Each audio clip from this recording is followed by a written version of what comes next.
Waalaikumsalam. Waalaikumsalam warahmatullahi Waalaikumsalam wabarakatuh. warahmatullahi wabarakatuh. Serta pekerti yang sangat saya hormati. Alhamdulillah kita semua sehat ya. Selamat pagi, salam sejahtera. Alhamdulillah. Para peserta pekerti yang sangat Bunda banggakan. Itu karena Anda ini orang-orang terpilih pelatihan pekerti dosen di PET 10 ini di tahun awal 2024 di bulan Februari. Antara lain persyaratan penting pekerti ini untuk melanjutkan dosen itu dapat tersertifikasi dari Kementerian Republik Indonesia ya. Latihan ini pekerti ini selama kurang lebih 6 hari, efektif selama 6 hari ada 6 titik. Jadi Anda ini orang-orang yang terpilih yang dapat masuk dalam, dan alhamdulillah UHAMK telah mendapat amanah dari dalam kewenangan untuk kontribusi percepatan dalam meningkatkan kompetensi para dosen di Indonesia. Ibu dapat amanah kelas B ini sejumlah kurang lebih 56 ya, 56 peserta. Harapan-harapan ini terutama Bunda selaku dosen pekerti ini berharap Anda semua lulus ya, 56 semuanya, Allah ya. Dan syarat-syarat lulus adalah tugas-tugas mandiri yang harus diupload di LMS atau OLU sama pelatihan wajib membuka kamera. Jadi fasilitator ibu itu mengatakan bahwa semuanya wajib membuka, wajib ya, dan wajib mengikuti dari awal sampai akhir dan melaporkan tugas-tugas dan institusi selama pelatihan. Karena dapat lulus ketika mengikuti seluruh rangkaian waktu selama sekian ini. Secara sulit ya, insya Allah semua fokus dalam pembelajaran seperti selama ini. Baik, tidak akan mengenali dulu tapi tetap dulu, tetap dapat terpilih dan tidak ada rasa sayang. Kalau nggak kenal kan nggak sayang. Harapannya full konsentrasi sambil sehingga absen Anda semua dan siap belajar pembelajaran. Yang pertama, tentu saja ya, yang pertama Muhammad Iman Sastra Mihajat. Iya, Bu. Bapak dari mana, Pak? Saya dari UHAMKA, Bu. Baru ya, Pak? Iya, baru jahit. Di apa, Bapak? Di Perbankan Syariah, Bu. Fakultas Agama Islam. Baik, terima kasih Pak Muhammad Iman Sastra. Yang kedua, Safir Ramdhani SEMM. Iya Bunda, Di prodi apa? di prodi D3 pajak Bunda. D3 pajak. Dr. Asep Sutarman. Saya Bu dari Fakultas Ekonomi SPI Asep Sutarman Bu UHAMKA. FIB. Ya, salam kenal ya Dr. Asep ya. Tahiyatul Bariroh. Ya Bu, Tahiyatul Bariroh. dari farmasi Bu. Masih sudah berapa tahun ngajarnya? Sudah 5 tahun. 5 tahun, alhamdulillah ya. Kemudian selanjutnya peserta nomor 5 Mahara Tingga MSI.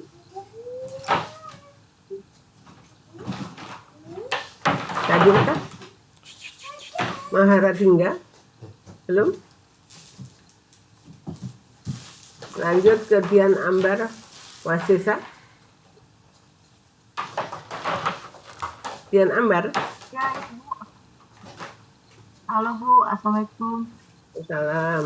Dari mana Ibu Saya Dian? dari Universitas Nusa Mandiri, Bu. Sudah berapa tahun? Ajar masih muda banget ya.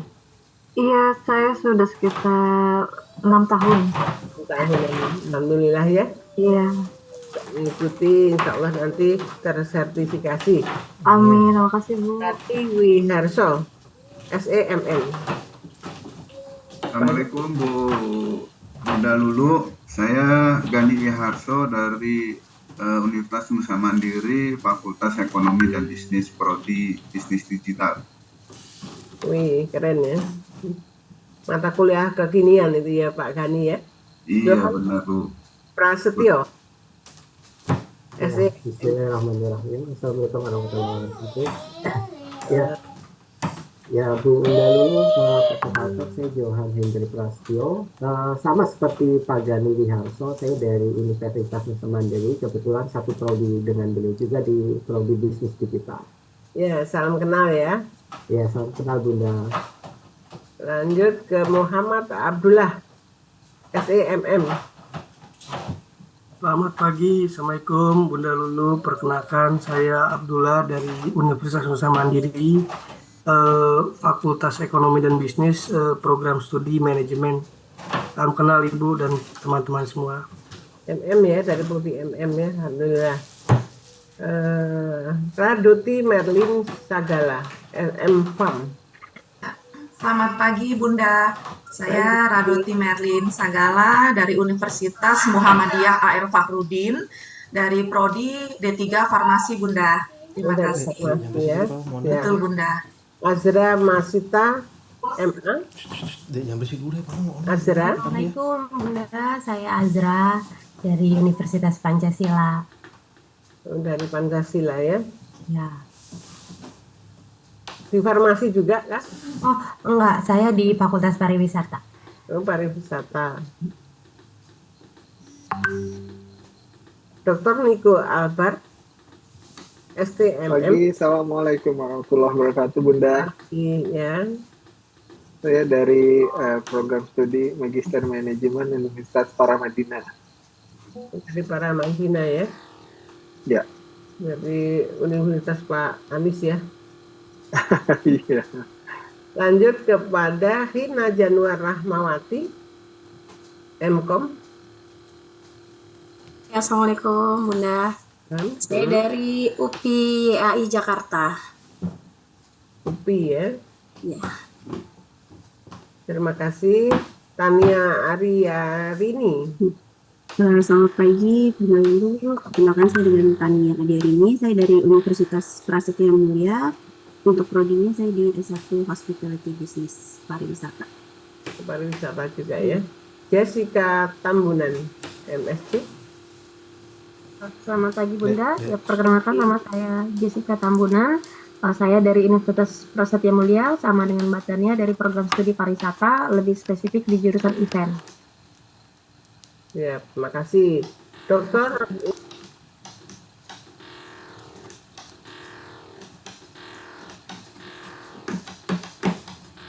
Ustaz, jangan berisik, nanti dulu, ntar dulu.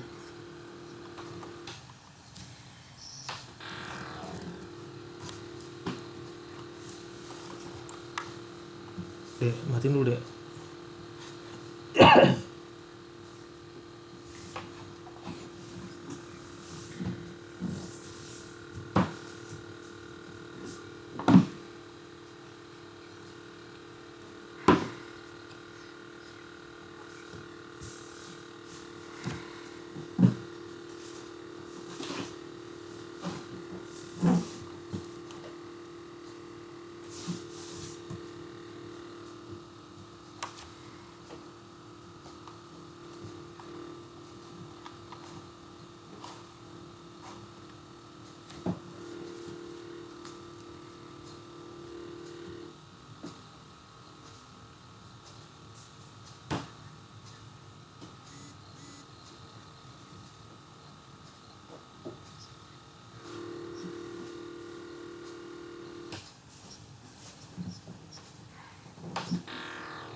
Dek, jangan ini dulu, mau zoom dulu dek. Jangan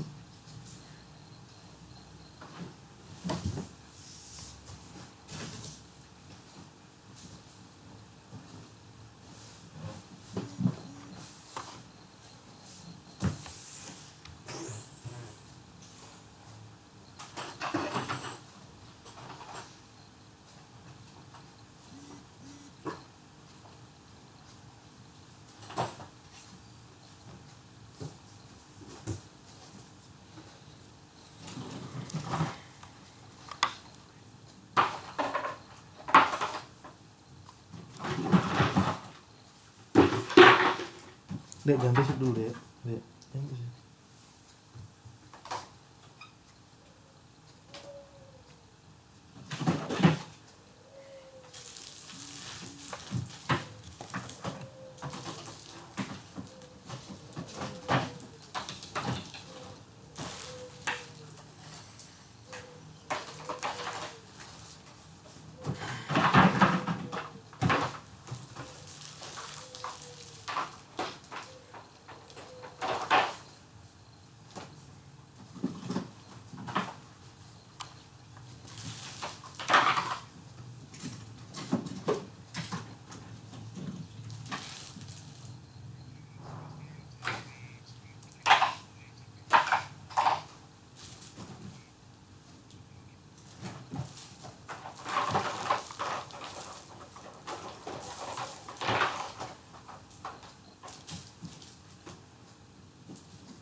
Assalamualaikum Bunda, perkenalkan nama saya Andri Waskito dari Universitas Emputan Tular dari Prodi Teknik Informatika.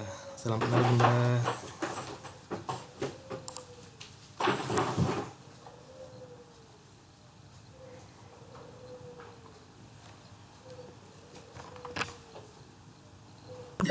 Chandra Muhammad Alfi dari Universitas Muhammadiyah Bogor.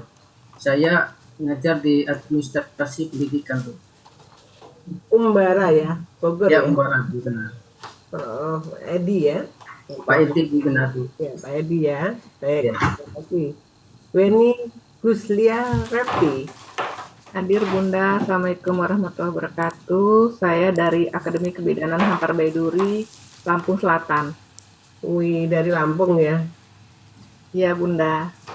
Terima kasih. Sevria Indah Primasari, MKes.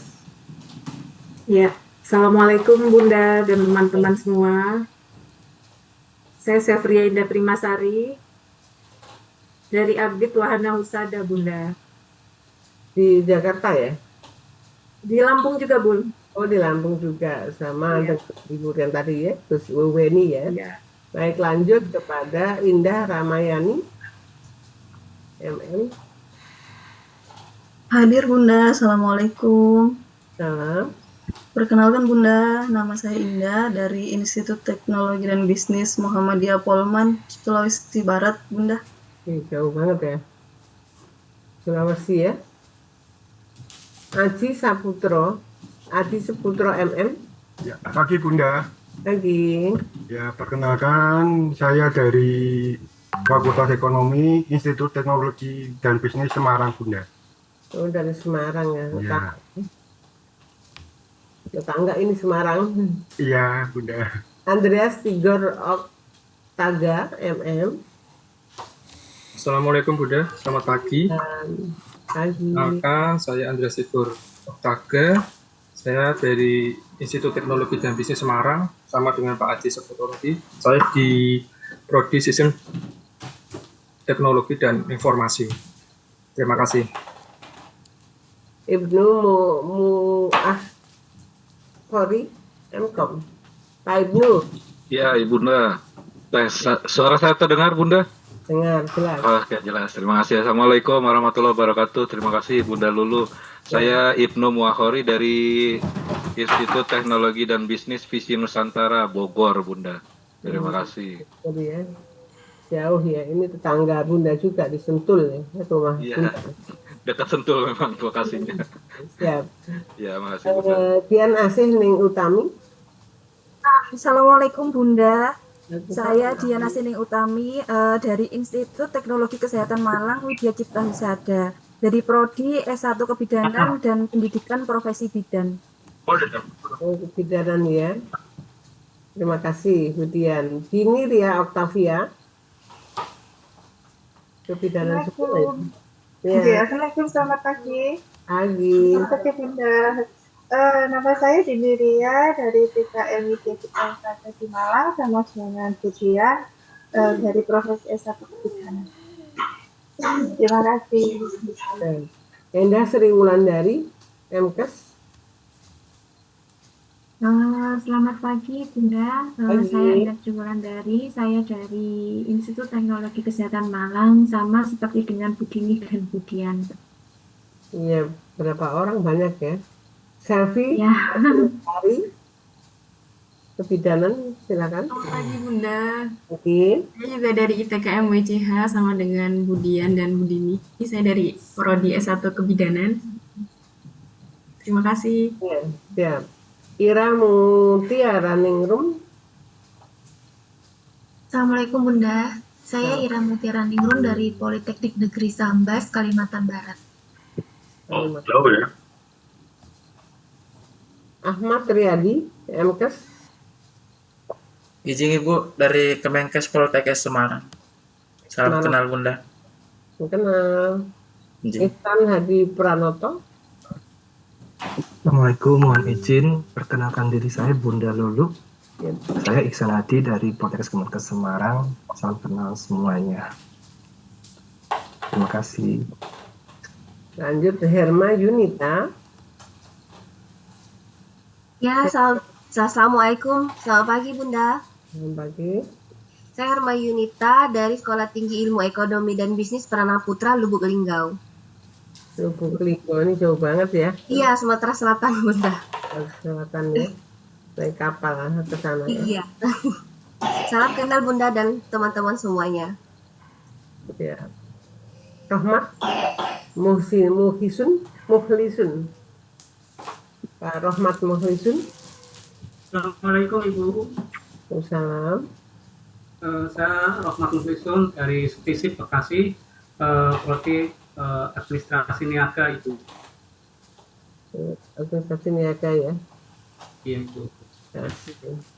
Anuman Supriyadi, MM. Ya, mohon maaf Ibu. Saya dari Stisip Bekasi, Ibu. Panggilannya siapa nih, Pak? Nukman. Pak Nukman ya. Iya, Ibu. Ya, terima kasih. Dr. Dedi Suwardi. Bahagia. Wih, bahagia ini sampai akhir hayatnya. Pak Dedi. Dari mana, Pak? Dr. Dedi Suwardi Bahagia, MM. Belum ada ya? Hani Ari Rahmani, MPD. Assalamualaikum Ibu, ketemu lagi. Tuhan ya. Iya Ibu, saya dari Stisip Bekasi. Ngajar berapa tahun Ibu? Jalan 3 tahun Ibu. Alhamdulillah. Karena awalnya guru. Ya, alih fungsi ya. Silakan. Wawan Hardianto. Assalamualaikum Bunda Lulu, perkenalkan saya Wawan Hardianto dari STIP Nusantara Bekasi di Prodi Pendidikan Islam Anak Usia Dini, mengajar kurang lebih 6 tahun. Terima kasih Bunda. Di Taud ya.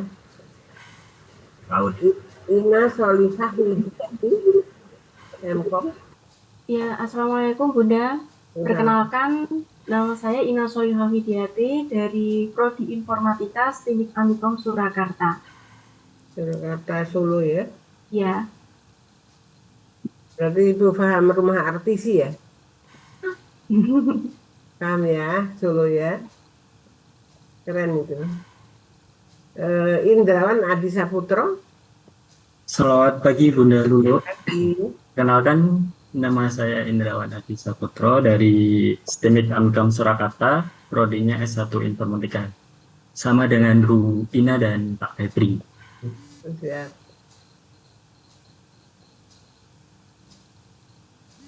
Ganjar, Makasih, Bu. ya, Ganjar Kurniawan Sukandi. Assalamualaikum warahmatullahi wabarakatuh, Ibu. Salam, ya, Pak. Perkenalkan, nama saya Ganjar Kurniawan. Saya dari Sekolah Tinggi Teknologi Mandala, Bandung. Wih, calon presiden ya. Saya program studi saat ini mengajar di jurusan Teknik Elektro. Teknik Gitu, Bu. elektro ya. Iya, Bu. Hamdani Setiawan, MT. Ya, saya Bu. Saya Hamdani dari Sekolah Tinggi Teknologi Mandala sama dengan Pak Ganjar. Program studi Teknik Elektro. Dr. Indra Richard Sigarlaki, MTH. Selamat pagi, Ibu.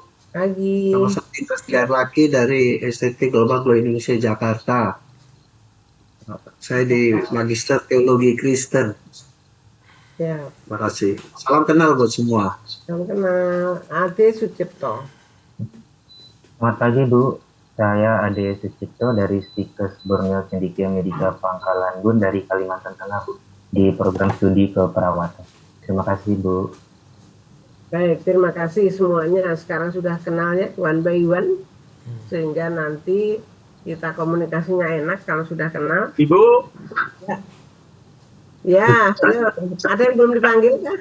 Saya belum Bu. Nah, tadi kelewatan Bapak. Ya, silakan. Nggih. Kenalkan diri. Assalamualaikum warahmatullahi wabarakatuh. Salam. Nama saya Muhammad Sobirin. Maaf, saya dari MK Bu, dari Manajemen Konstruksi Jakarta. Siap. Ya. Tadi macet ya Pak? Sudah Nggih, Pak dipanggil tadi. Nggih, punten tadi ke kelas utama. Baik, nggak apa-apa. Ya, Nggih. silahkan diperhatikan. Ya. Mohon izin untuk share screen ya untuk PPT mata diklat hari ini. Nggih. Silahkan diperhatikan.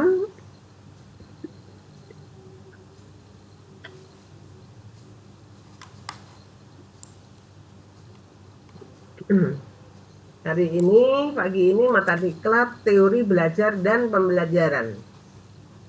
Ini biasanya diampu oleh Ibu Suswadari, Ihsana Elfuluko, Nurrohmatul Amaliyah. Ini ketiga instruktur yang mengampu mata diklat teori belajar dan pembelajaran.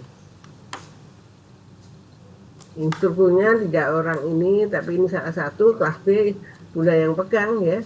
Bunda Ihsana Elfuluko yang biasa Bunda Lulu, Ibu Lulu. Apa saja yang penting kita kenalan dulu tadi ya, sudah selesai. Alhamdulillah ya, terima kasih Bapak Ibu peserta pekerti pagi hari ini. Kita hari ini membahas deskripsi mata kuliah, mata diklat ini, dari teori belajar berbagai aliran psikologi, kemudian pengertian belajar dan pembelajaran dari kita lihat dari sudut pandang para ahli, kemudian prinsip-prinsip belajar dan ciri-ciri belajar, kemudian pandangan berbagai aliran belajar, baik itu behaviorisme, humanisme, kognitivisme, dan konstruktivisme. Indikator ketercapaian, nanti targetnya adalah salah satu atau ke-7 indikator ini antara lain mampu menjelaskan pengertian belajar dan pembelajaran, kemudian mampu mempraktikkan titik temu pengertian belajar dan pembelajaran, kemudian mampu menjelaskan prinsip-prinsip belajar, kemudian lagi mampu mendeskripsikan ciri-ciri belajar, mampu juga mempraktikkan pandangan berbagai aliran belajar, kemudian mampu menganalisis teori belajar dari berbagai aliran psikologi, juga mampu mendeskripsikan belajar dan pembelajaran dalam pandangan Kiai Haji Ahmad Dahlan. Nah, bagaimana metode desain pelatihan ini? Kita memberikan baik metode online maupun daring ya, nanti insya Allah kita bisa ketemu prakteknya bagaimana Anda mengajar, dinilai oleh Bunda Lulu satu persatu, dan ini dengan durasi waktu yang sangat singkat. Desainnya adalah brainstorming, pemaparan pelayangan seperti yang saat ini kita alami, kemudian diskusi, tanya jawab, ada penugasan. Ini antara lain desainnya ya untuk pelatihan pekerti kita.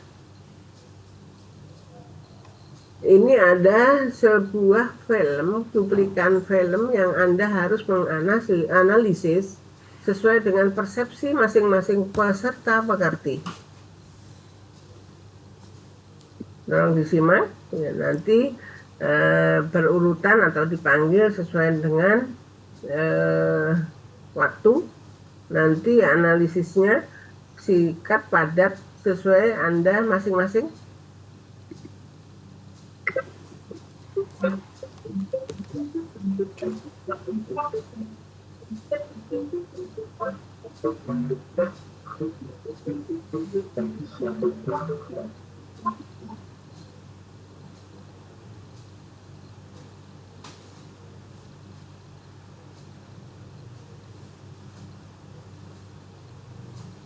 Jam berapa sih? Hah, aku terlambat.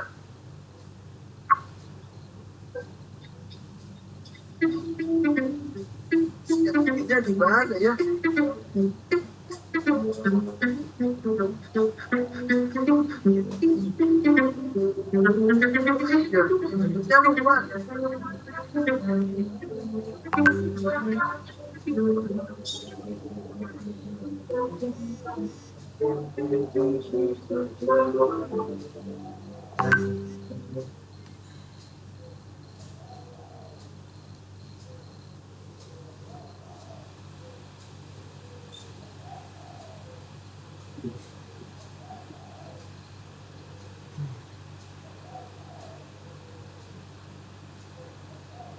Sekarang kita tambahkan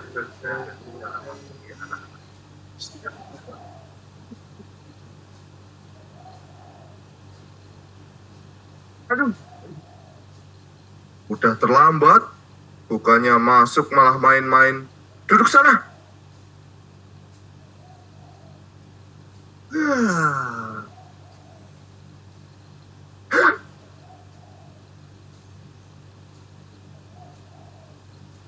Jangan tidur. Iya, Pak. Maaf. Mana PR kamu? Keluarin. Emang ada PR, Pak? Hehehe. Nggak ngerjain, Pak. Sekarang kamu keluar, berdiri dan hormat di depan tiang bendera. Lain kali, kalau kamu nggak ngerjain PR, hukumannya akan lebih berat.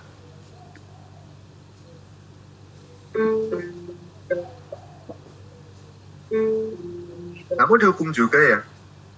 Iya nih, nggak ngerjain PR matematika. Sama kalau gitu. Sebenarnya sih kapok. Kalau tiap nggak ngerjain PR, dihukum seperti ini. Udah panas, capek, keringetan lagi. Salah kita juga sih nggak ngerjain. Salah kita juga nggak ngerjain. Ya terus kenapa? Ketinggalan. Dan juga udah aku bawa, tapi temanku yang kemarin ngajarin aku buat PR malah kelupaan bawa. Terus kamu pinjemin PR kamu? Iya, dia lebih butuh daripada aku. Hebat, yang ngerjain beneran aja tetap dihukum. Apalagi aku yang kayak gini, males-malesan. Aku harus berubah, nggak boleh kayak gitu.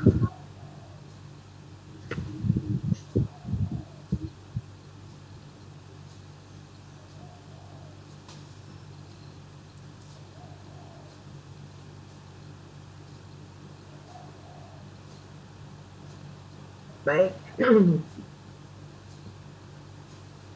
ketika Anda semua tadi sudah menyaksikan, melihat ya, mengamati tentang cuplikan film ini, bagaimana menurut Anda ketika melihat film seperti ini dari berbagai aspek? Silakan raise hand untuk peserta pekerti batch 10 ini. Silakan. Boleh. Saya komen, Bu. Niko ya. Baik. Silakan, Mbak Niko. Baik, terima kasih Bu. Jadi kalau melihat kepada film ini, terdengar suara saya Bu? Dengar, jelas.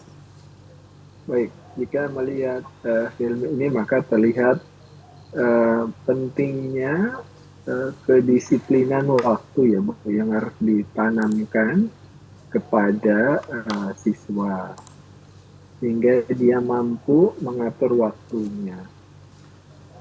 Yang kedua, recording in progress. Yang kedua adalah pemberian sanksi ya, kalau saya lihat sanksi yang tegas. Ya. Apa Bu?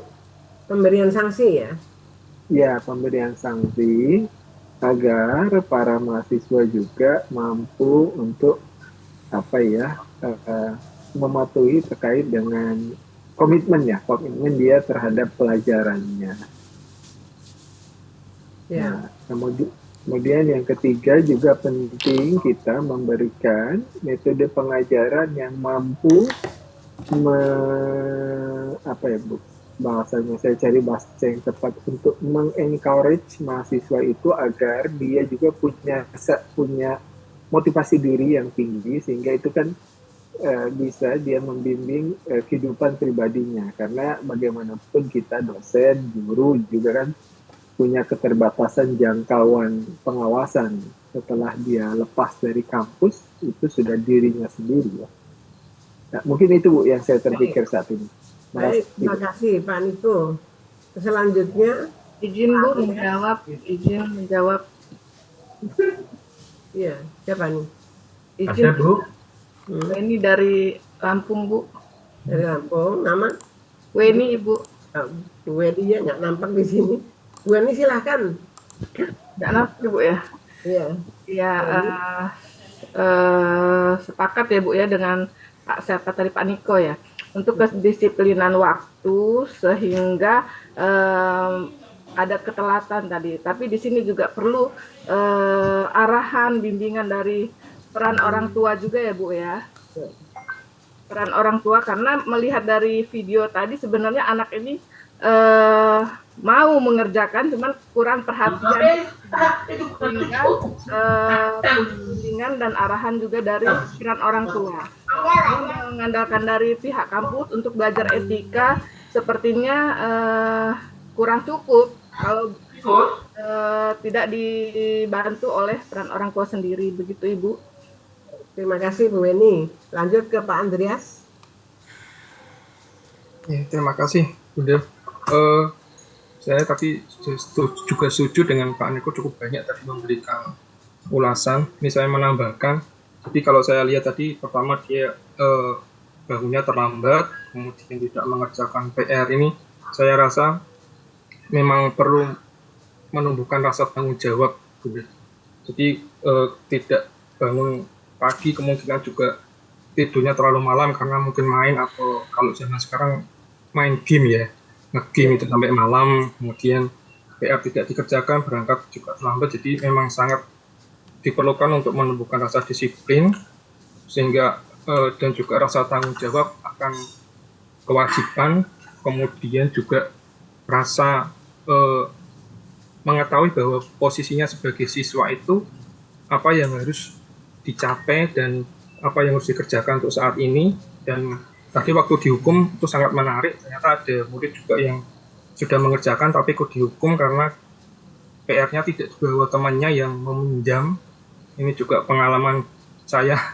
Jadi memang untuk menumbuhkan disiplin tidak hanya untuk yang mengerjakan PR, tapi PR-nya dipinjam temannya, terus itu menjadi sebuah alasan, karena juga sebagai seorang siswa atau juga mahasiswa itu kita harus mengerti saya ini mengerjakan PR, tapi saya juga masih punya satu lagi tugas, yaitu untuk mengumpulkan PR. Jadi ketika dipinjam temannya itu tidak dibawa, itu bukan untuk pembelaan diri. Jadi ada rasa tanggung jawab juga untuk yang sudah mengerjakan. Ini pengalaman saya, kalau mengerjakan UAS itu ketika nyontek saya urutkan, saya lihat polanya, baik yang mencontekin maupun yang mencontek, ya sama-sama kena punishment gitu.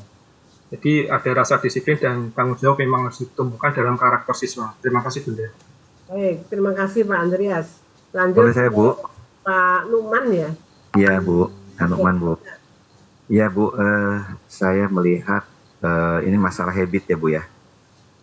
Jadi pembentukan karakter itu memang diawali dari habit. Kalau sudah dibiasakan, nanti karakter akan terbentuk.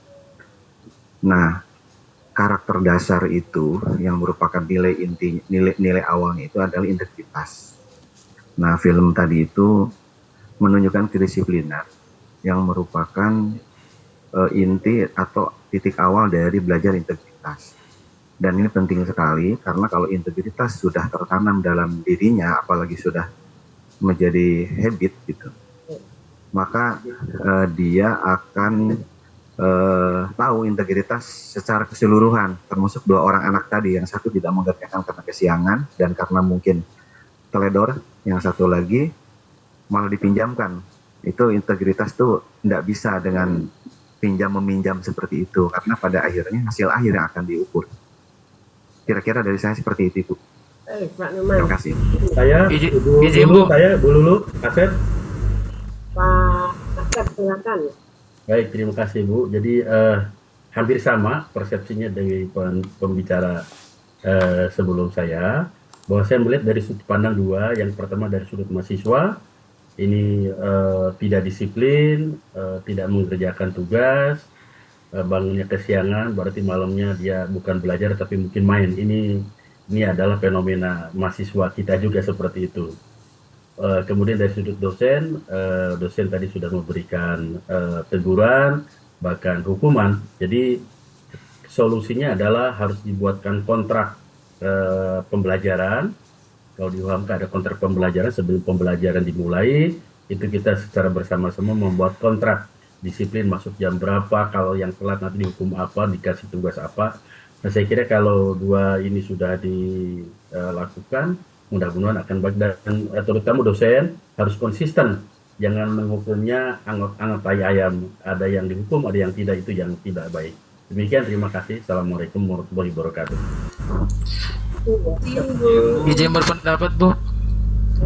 Enggak, itu yang akhir yang sudah lama, kasihan Pak Muhammad Iman, dari tadi sudah akhir ya, kasihan tangannya. Kasihan Pak. Banyak banget dari tadi kayaknya. Iya Bu, saya melihat ini di sini kan dia tanpa ada orang tua ya. Jadi permasalahan pertama itu adalah bagaimana menanamkan disiplin anak itu berawal dari rumah. Jadi kalau rumahnya itu bisa membiasakan anak itu bangun sebelum subuh. Jadi mereka udah diminta untuk mempersiapkan diri, pembelajaran malamnya itu udah mengatur barang-barangnya, apa yang harus dikerjakan. Jadi besoknya sebelum subuh udah disiapkan.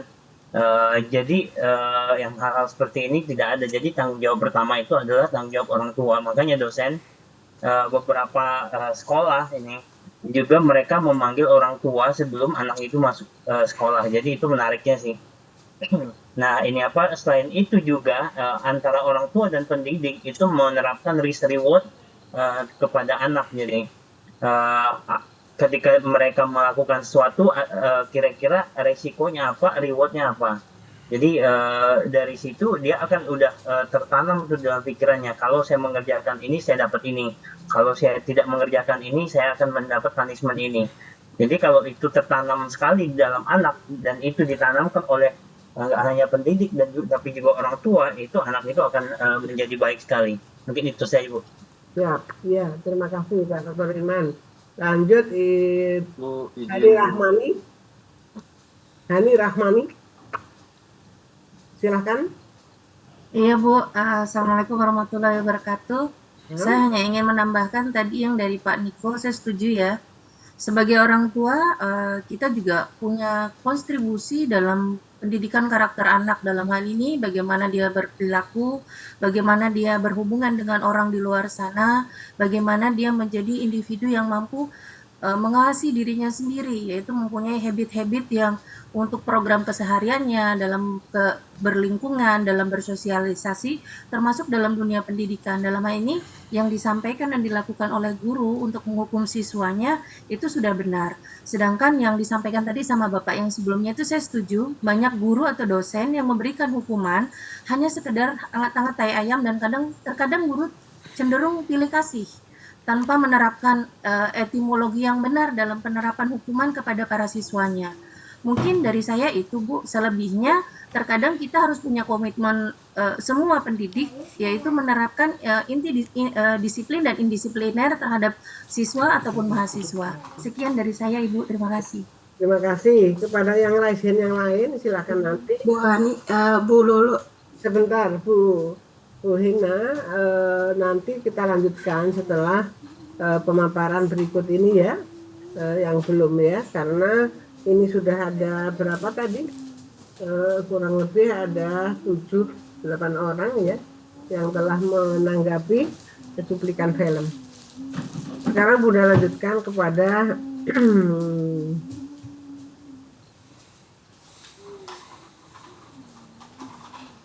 ya,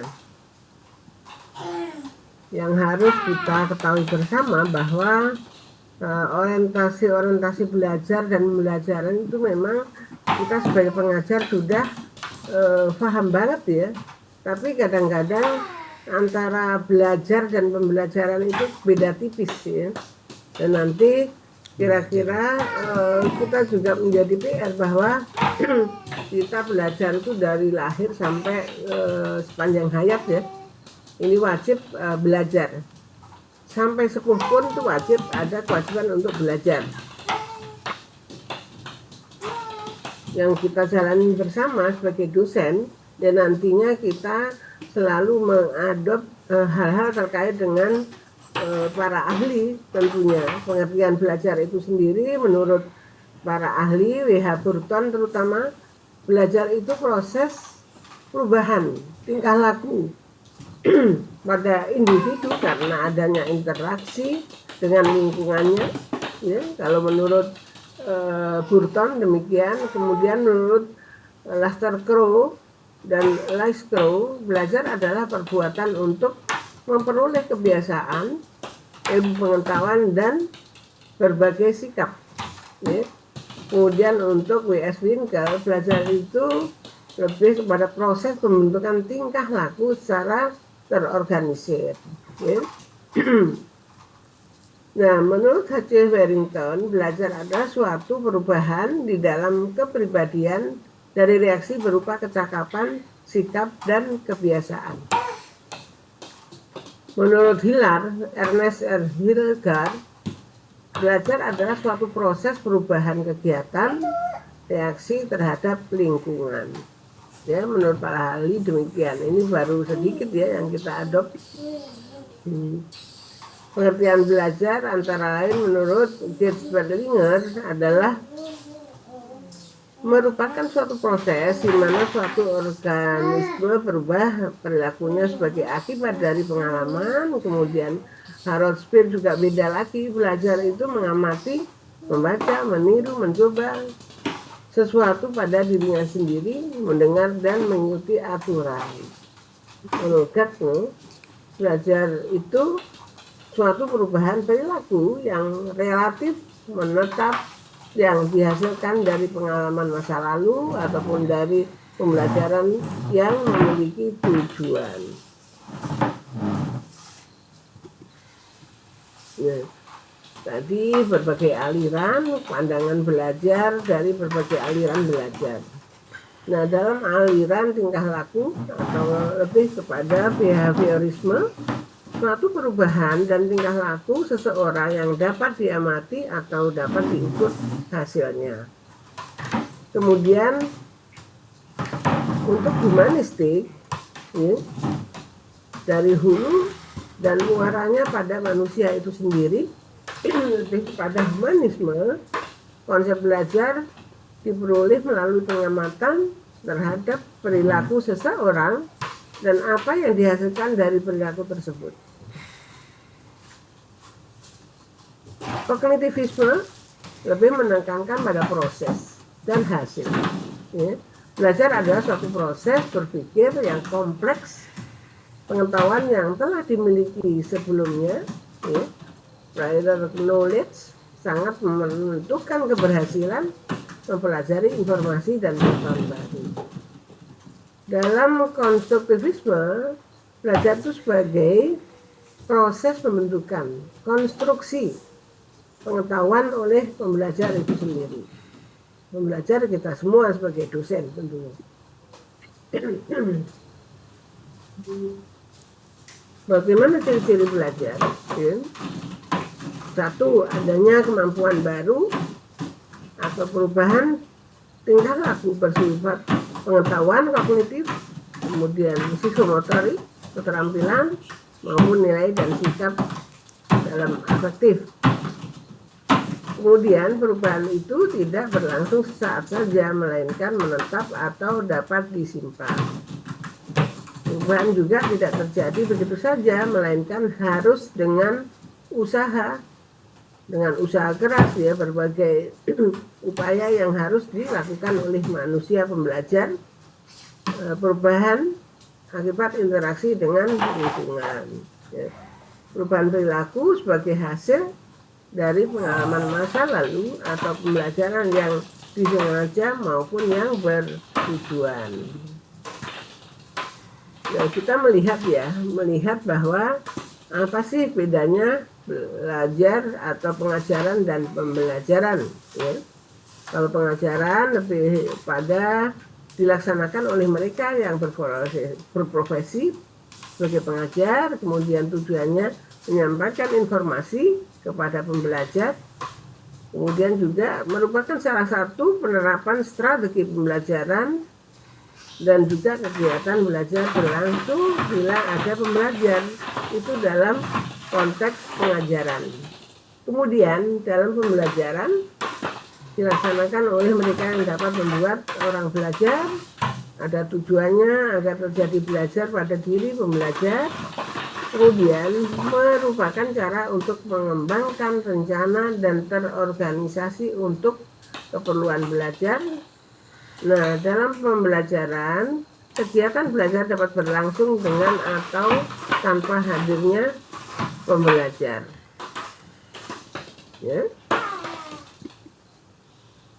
Nah, dalam teori belajar behavioristik, ya, lebih kepada kita melihat ada 6 kurang lebih, ya. Belajar itu perubahan perilaku yang diamati, diukur, dan dinilai secara konkret. Kemudian behaviorisme ini beranggapan bahwa pokok persoalan psikologi adalah tingkah laku tanpa mengaitkan konsep mengenai kesadaran atau mentalitas. Kemudian belajar menurut aliran ini, menurut behavioristik ini, perubahan dalam tingkah laku sebagai akibat dari interaksi antara stimulus dan respons. Ya. Kemudian tokoh lain, Ivan P. Pavlov, Thorndike, Watson, Hull, dan Daddy Skinner, ini juga beda semua pendapatnya. Namun di Pavlov lebih memandang belajar itu sebagai perubahan tingkah laku dalam cara seseorang berbuat pada situasi tertentu. Teori pengkondisian klasik, ya, classical conditioning, yang dikembangkan oleh Pavlov dengan melakukan percobaan terhadap binatang, bahwa perilaku tertentu dapat dibentuk melalui pengaturan dan manipulasi lingkungan. Dalam beberapa contoh ini mohon diperhatikan bahwa Ivan Pavlov ini mencoba kepada binatang, ya. Nah, before conditioning, ya. Silahkan nih dilihat bahwa ketika disajikan makanan, ya, responnya tinggi untuk menikmati makanan yang ada di depannya. kemudian ditunjukkan di barang ini tanpa keinginan yang tinggi untuk memakan, kemudian yang untuk diberikan dua-duanya ini bingung ya, yang mana dulu yang dimakan. Jadi hal seperti ini memang para pembuat teori ini harus mencoba uji coba terlebih dahulu untuk mendistribusikan hasil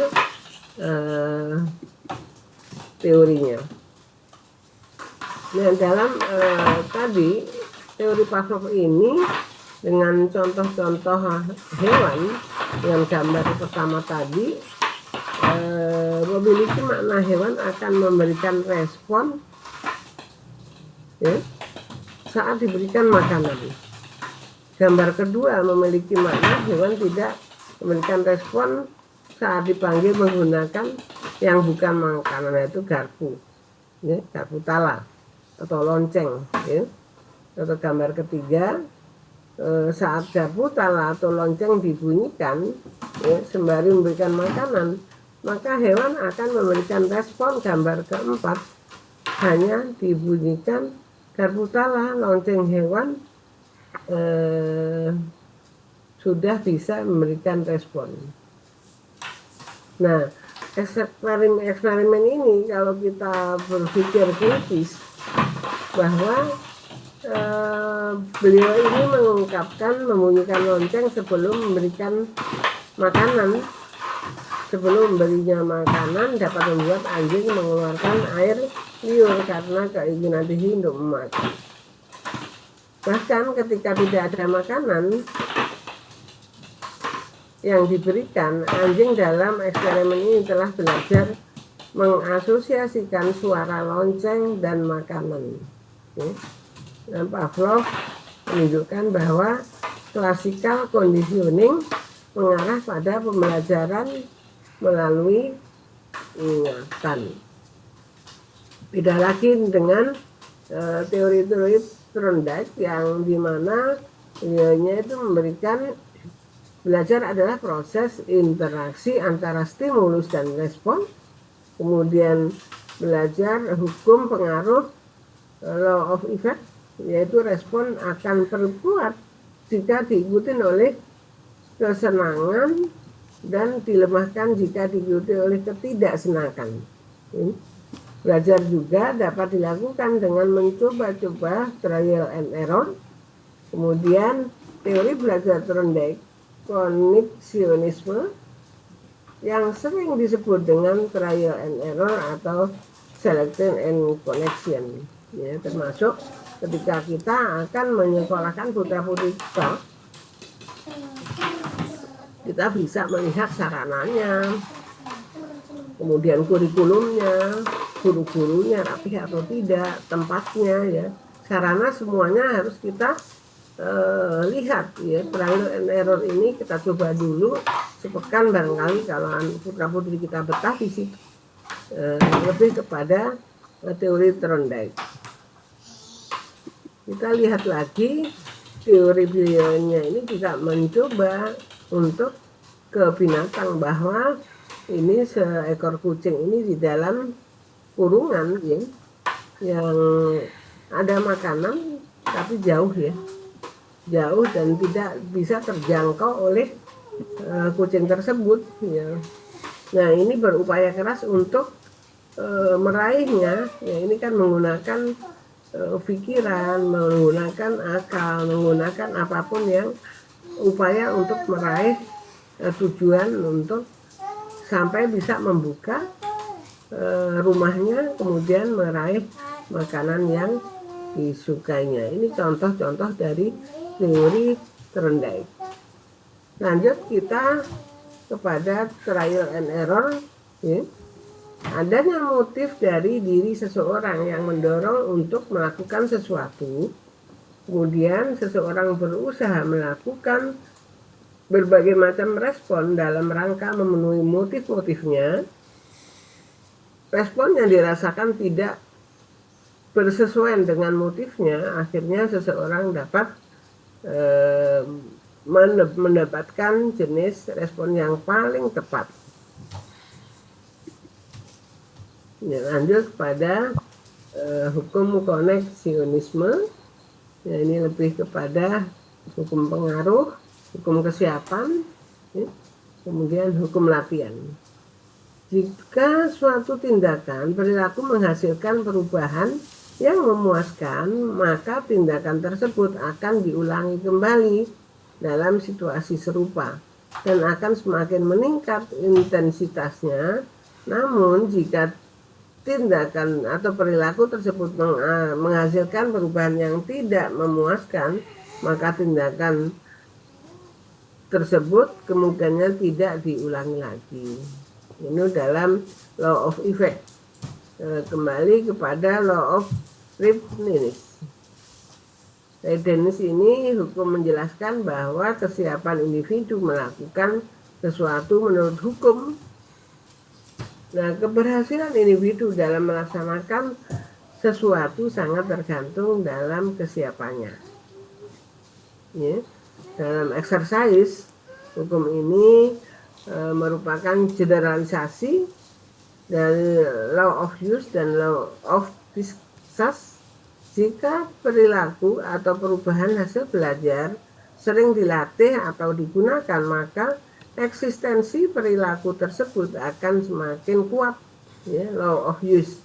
Sebaliknya, jika perilaku tersebut tidak sering digunakan dan dilatih, maka ia akan terlupakan atau sekurang-kurangnya akan menurun. Ini lebih kepada hukum koneksionisme. Lanjut kepada John Watson.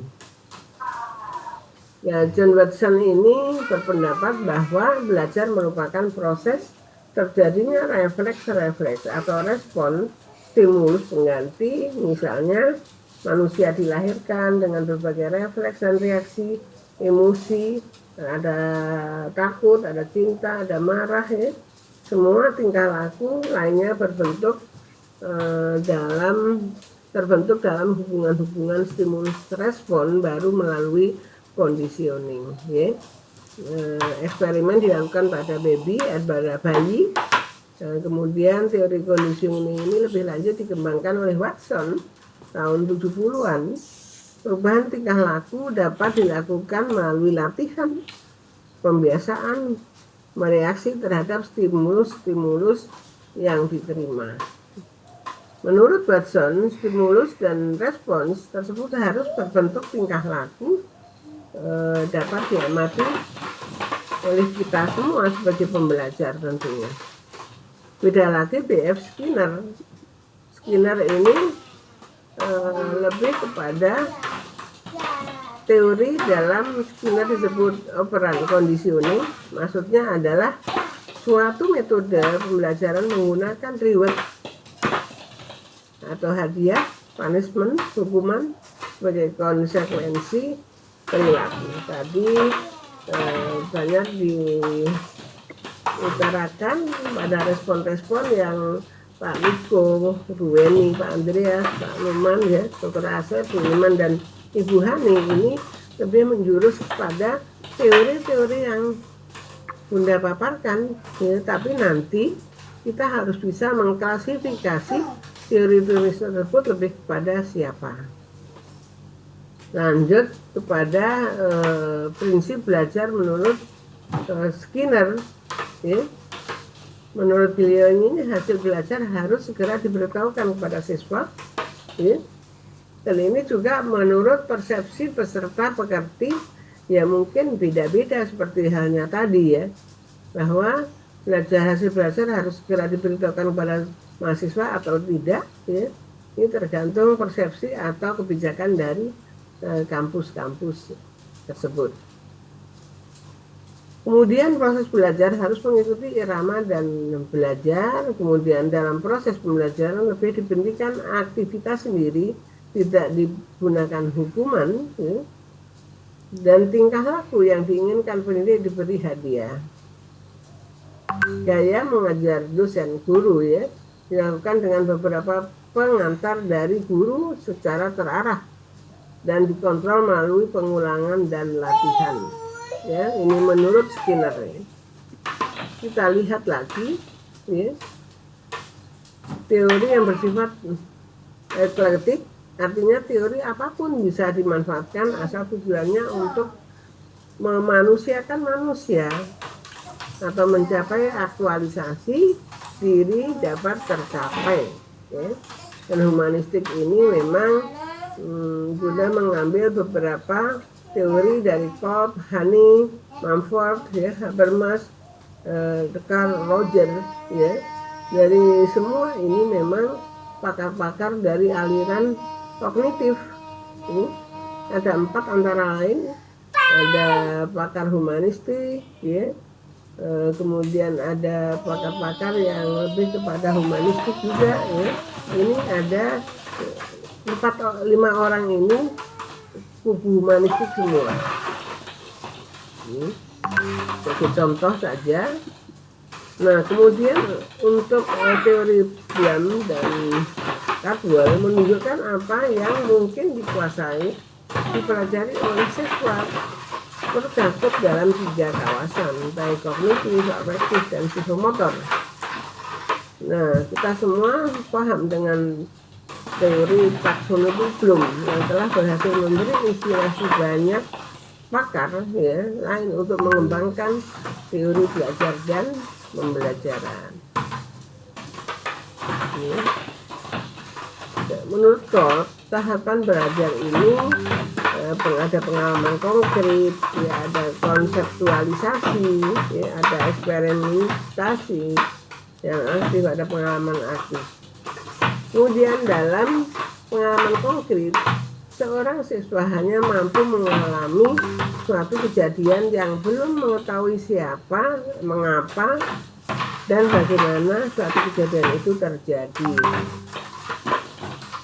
Pengalaman aktif yang reflektif, siswa lambat laun aktif mengamati suatu kejadian. Dalam konseptualisasi, siswa mulai belajar abstraksi atau teori tentang hal yang pernah diamatinya.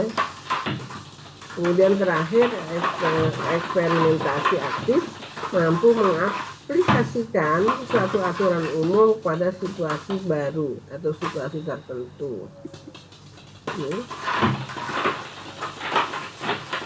Kita melihat lagi dalam Honey M. Mumford, 4 tipe siswa atau mahasiswa, ada yang aktif, ada yang reflektif, reflektor, ya, teoritis, dan pragmatis.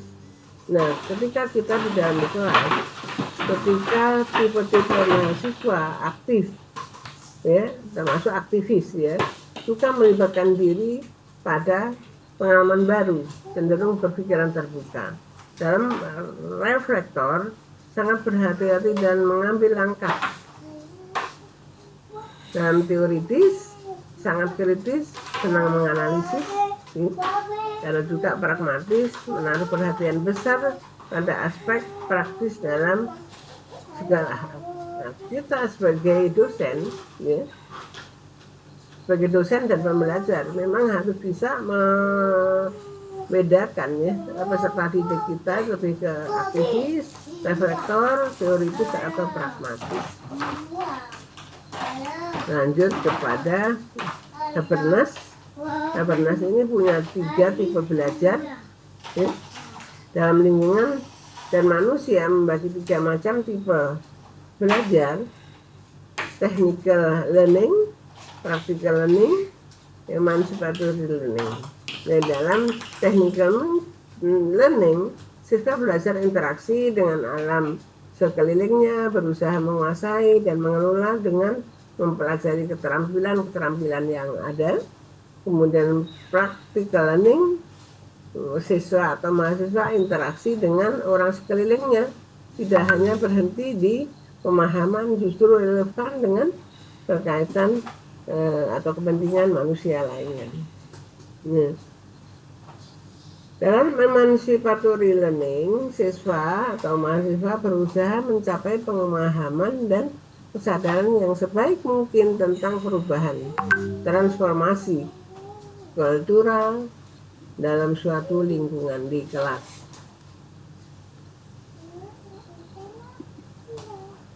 Ya. Dalam Carl Rogers ini lebih kepada 5 hal yang dalam proses humanistik, ya.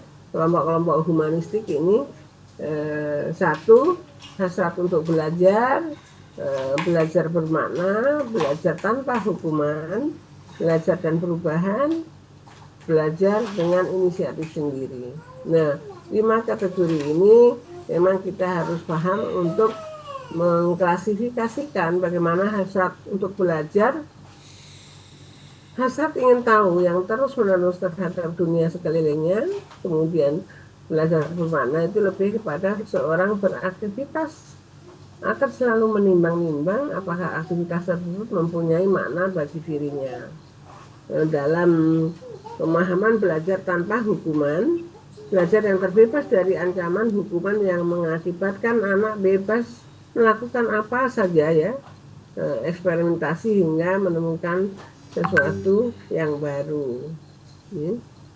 Dalam belajar dan perubahan, menurut Carl Rogers ini dunia terus berubah karena siswa harus banyak belajar dan menghadapi kondisi situasi yang terus berubah.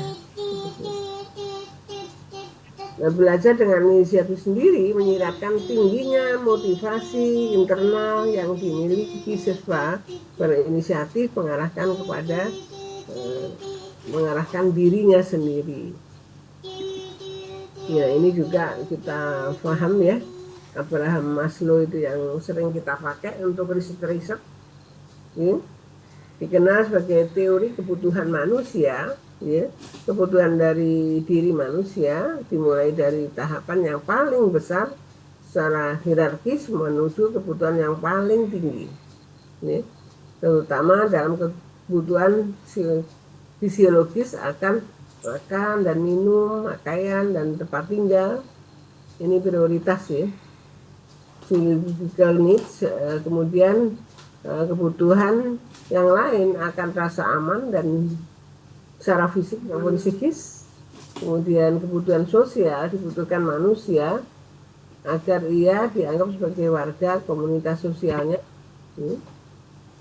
Kemudian kebutuhan aktualisasi untuk membuktikan dan menunjukkan dirinya kepada orang lain.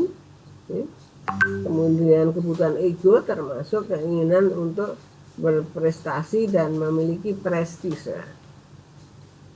Nah, semua manusia mungkin temuan teori Abraham Maslow ini bisa kita pelajari bersama. Memang kita bisa mengklasifikasikan bagaimana kebutuhan kita selaku manusia pengajar, ya, dari dosen. Lanjut kepada teori belajar kognitivisme, ya. Ada Robert M. Gagnon, ada Jean Piaget, ada Ausable, ada Brenner. Ya, ini ahli-ahli dalam teori belajar kognitivisme.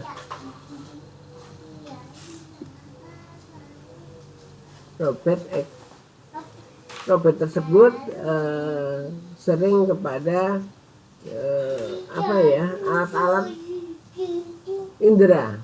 Nah, teori pemrosesan ini, teori tersebut belajar dipandang sebagai proses pengenalan informasi dalam otak manusia melalui reseptor, alat-alat indera, kemudian sensori register, kemampuan kesan-kesan sensoris, kemudian memori jangka pendek, menampung hasil pengolahan perseptual dan menyimpannya kemudian ke dalam long term memory, memori jangka panjang, menampung hasil pengolahan dari memori jangka pendek, kemudian respons generator ini menampung informasi yang tersimpan dalam memori jangka panjang dan mengubahnya menjadi reaksi jawaban. Nah, ini kita bila kita riset tentang stroke yang lebih kepada demensia, ini semua terpakai. Teori Robert terpakai semua. Bagaimana manusia yang kehilangan lost memory, ya, dari mungkin yang bisa hilang itu lebih ke tahun-tahun 20 tahun atau 10 tahun itu ada yang hilang ya memori, dan hilang itu tidak bisa lagi dipulihkan, namun kita menjaga manusia tersebut sebagai membantu menyelamatkan kehidupan sehari-hari, yaitu caregiver ya, sebagai penjaga itu keluarga kita atau orang lain. Yang jelas kita harus dalam kemanusiaan kita wajib memberikan pertolongan kepada manusia lain. Dan kita lihat Gen Z ini proses belajar sebenarnya terdiri dari hanya 3 tahapan, yaitu asimilasi, akomodasi, ya, dan penyeimbangan. Dalam asimilasi, proses integrasi ini baru ke struktur kognitif yang ada. Kemudian akomodasi, proses penyesuaian struktur kognitif ke dalam situasi baru.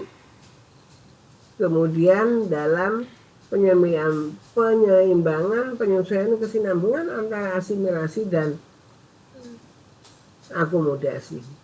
Nah, ini teori Gen Z dan banyak sekali yang kita ambil, termasuk ini hanya 5 antara lain yang diambil sebagai hubungan memanusiakan manusia. Lanjut Sabel, ya. Nah, beliau ini siswa berpendapat bahwa siswa akan belajar dengan baik jika isi pelajaran konstruksional konteks sebelumnya didefinisikan dan kemudian dipresentasikan dengan baik dan tepat, akan mempengaruhi kemauan belajar siswa itu sendiri. Ya, kita lihat lagi Branner ya, mengusulkan teori yang disebut free discovery learning. Kemudian menjelaskan bahwa belajar prosesnya itu akan berjalan dengan baik dan kreatif jika dosennya memberi kesempatan kepada mahasiswa menemukan suatu aturan, konsep, teori, definisi, dan sebagainya melalui contoh-contoh yang menggambarkan aturan menjadi sumbernya. Nah, adapun keuntungan belajar menemukan adalah menimbulkan rasa ingin tahu peserta didik dan menimbulkan keterampilan memecahkan masalah, problem solving ya, secara mandiri dan dapat menganalisa situasi.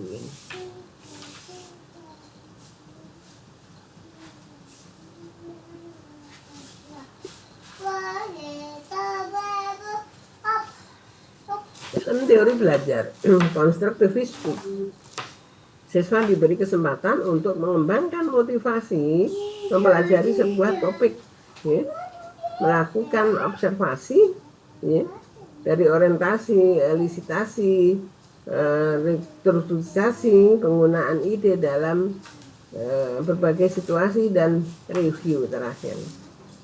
Siswa pertama dalam orientasi itu, siswa diberi kesempatan untuk mengembangkan motivasi mempelajari sebuah topik dan melakukan observasi, kemudian lanjut ke elisitasi. Siswa mengungkapkan idenya dengan berdiskusi, menulis, membuat poster, dan lain-lain yang menarik. Kemudian untuk restrukturisasi ini kita lebih kepada memberikan motivasi, klarifikasi ide, ya, dengan ide orang lain, membangun ide baru, mengevaluasi ide-ide baru, ya. Dalam ide pengetahuan yang telah terbentuk perlu diaplikasikan pada berbagai situasi. Ini dalam penggunaan ide baru dan berbagai situasi ini memang ada tahapan-tahapan yang antara lain. Nah, terakhir dalam review, mengaplikasikan pengetahuan, gagasan yang ada yang perlu direvisi dengan menambahkan atau mengubah. Ya. Van Gleesover beda lagi, ya, kita mengadopsi dalam mengungkapkan bahwa kemampuan yang diperlukan dalam proses mengkonstruksi pengetahuan antara lain satu, kemampuan mengingat dan mengungkapkan kembali pengajaran atau pengalaman, kemudian kemampuan membandingkan dan mengambil keputusan mengenai persamaan perbedaan dalam satu hal, kemudian kemampuan untuk lebih menyukai suatu pengalaman yang satu pada yang lain. Ya. Luar biasa orang-orang dulu ya, ahli teori ini yang bisa dipakai sepanjang hayat. Van Glaserveld ini juga ada batasan-batasan yang beliau kemukakan antara hasil konstruksi yang telah memiliki yang telah dimiliki seseorang ya dalam pengetahuannya, kemudian domain pengalaman seseorang, domain experience, juga jaringan struktur kognitif seseorang.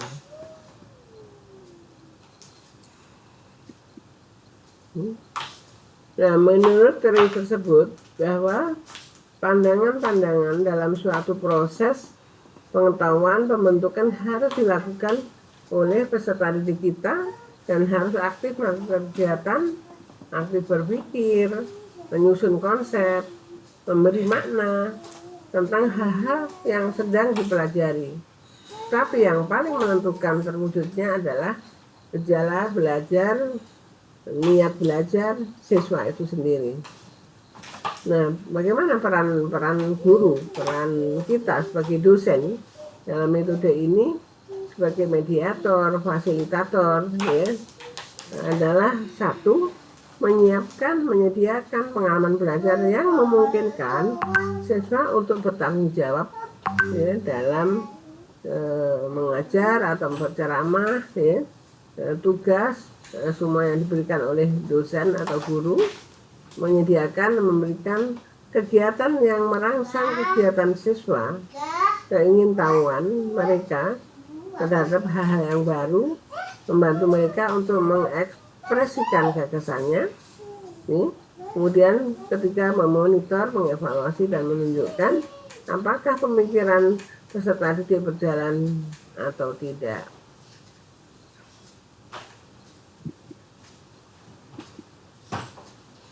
Nah, kita semua paham dan mengetahui bahwa perbedaan belajar zaman dulu ya tradisional atau dalam teori konstruktivistik ini bisa diperhatikan bahwa kurikulum yang tradisional bisa diperhatikan bahwa kurikulum disajikan dalam bagian-bagian menuju keseluruhan dengan menekankan pada keterampilan dasar. Pembelajaran sangat taat pada kurikulum yang telah ditetapkan. Kemudian kegiatan kurikuler lebih banyak mengandalkan teks dan buku kerja, LKS dan lain-lain. Kemudian siswa dipandang sebagai kertas kosong yang dapat digoresi informasi oleh guru atau dosen, pada umumnya menggunakan cara-cara didaktik dalam menyampaikan informasi kepada siswanya. Pembelajaran tradisional menilai hasil belajar, pengetahuan siswa dipandang sebagai bagian dari pembelajaran dan biasanya dilakukan di akhir pembelajaran untuk UTS dan UAS. Misalnya seperti UTS dan UAS. Siswa-siswi biasanya bekerja sendiri tanpa ada grup proses dalam pembelajar. Ya. Bedanya dengan teori konstruktivistik ini, kurikulum disajikan mulai dari keseluruhan menuju ke bagian-bagian, dari dimensi ke indikator-indikator yang lebih mendekatkan pada konsep yang lebih luas. Ya. Kemudian pembelajaran lebih menghargai pada pemunculan pertanyaan, ide-ide dari mahasiswa. Kemudian kegiatan kurikuler lebih banyak mengandalkan dalam sumber-sumber data primer, manipulasi bahan, atau apapun yang ada di lingkungan kita yang kekinian. Nah, mahasiswa dipandang sebagai pemikir yang dapat memunculkan teori-teori tentang dirinya, kemudian pengukuran proses dari hasil belajar terjalin di dalam kesatuan kegiatan keseluruhan dengan dosen dan mahasiswa mengamati hal-hal yang sedang dilakukan dan melalui tugas-tugas pekerjaan. Ya. Siswa-siswi di sini banyak belajar dan bekerja di dalam grup-grup dalam proses di mana kita selalu memberikan tugas-tugas pada kelompok-kelompok belajar di kelas kita.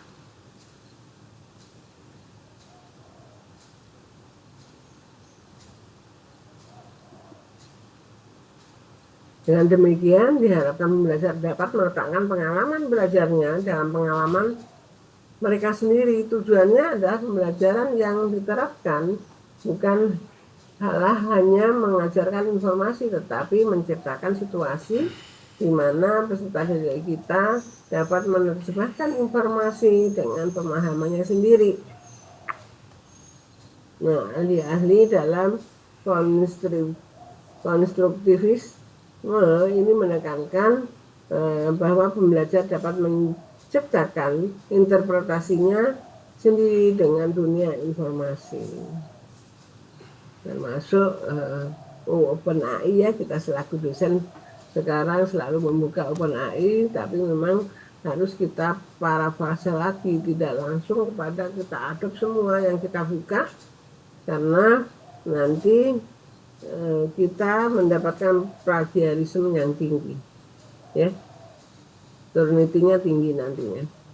Nah, kita lihat lagi dalam ini terakhir, teori konstruktivistik ini merupakan teori yang mendasari pendekatan-pendekatan pembelajaran inovatif masa kini seperti discovery learning, contextual learning, cooperative learning, PBL atau project based learning dan sebagainya.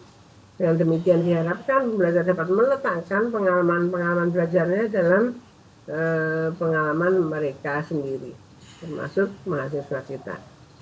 Terakhir, kita juga harus melihat bahwa menurut pendidikan menurut Kiai Haji Ahmad Dahlan ini adalah pendidikan moral, akhlak, itu sebagai usaha kita untuk karakter manusia yang baik berdasarkan Al-Quran dan As-Sunnah. Kemudian juga pendidikan individu yaitu sebagai usaha untuk menumbuhkan kesadaran individu yang utuh, yang berkesinambungan antara perkembangan mental dan jasmani, antara keyakinan dan intelek, antara perasaan dan akal pikiran, serta antara dunia dan akhirat. Juga pendidikan kemasyarakatan menurut Kiai Haji Ahmad Dahlan ini sebagai usaha untuk menumbuhkan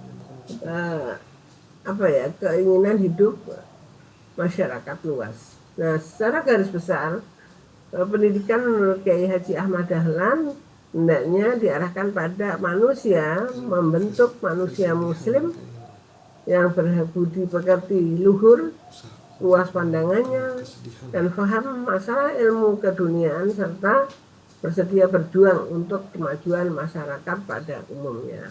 Nah, konsep pendidikan ini yang dilakukan oleh Kiai Haji Ahmad Dahlan adalah konsep pendidikan dengan model integral di mana beliau memadukan antara sekuler dan pendidikan agama, ya, bukan dikotomikan keduanya. Ini barangkali yang bisa disampaikan tentang teori-teori. Nah, kita nanti mengevadir diri kita sendiri, kita dalam masuk ke dalam teori mana ketika kita selaku dosen, dan ini bisa kita pelajari dalam teori-teori yang Bunda berikan tadi.